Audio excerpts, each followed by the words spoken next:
43 дня вокруг Северного Ледовитого океана. Маршрут в 20 тысяч километров пролегает через 39 аэропортов и авиационных площадок. В составе экспедиции асы авиации, за плечами которых 150 часов полета над арктическим небом. Впервые оказался тогда в Якутии. Вот мы начали со Саскалаха, зашли в республику, да, потом у нас был Тикси, Чекурдах и закончили Черским. Да, это полет по северу республики, Саха-Якутия. И вот к женщине любовь приходит с первого взгляда, бывает такое явление. Да, я честно скажу, я практически в республику влюбился. Мы были и на Аляске, и в Канаде, и в Исландии, и в Норвегии, и в Швеции, и в Финляндии. Мы прошли по Северному полярному.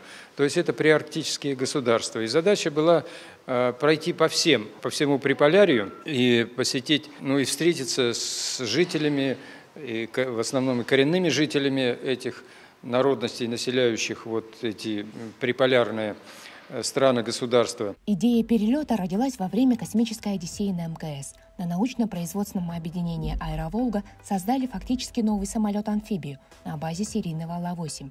На подготовку арктического этапа ушло 2 года. Чтобы они ощутили масштабы нашей страны, им надо побывать в Якутии, надо побывать на нашем севере.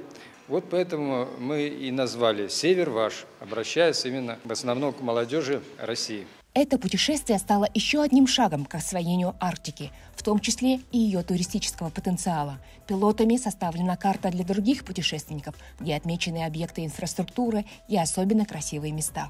В июле этого года пилоты Владимир Евстафьев и Олег Атьков планируют новую экспедицию в Саскалах. Этим летом мы возвращаемся в Саскалах с Олегом Юрьевичем Атьковым.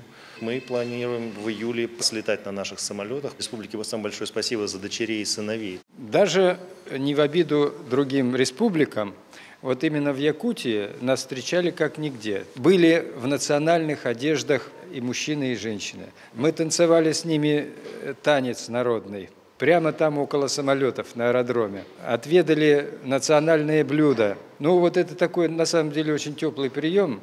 Знаете, он так трогает. Экспедиция «Север ваш» уже вошла в историю российской авиации как первый кругосветный арктический полет на отечественных самолетах-амфибиях. Ла-8 и Борей прошли испытания крайним севером, без единого сбоя. Туяра Константинова, Джур Березкин, Москва.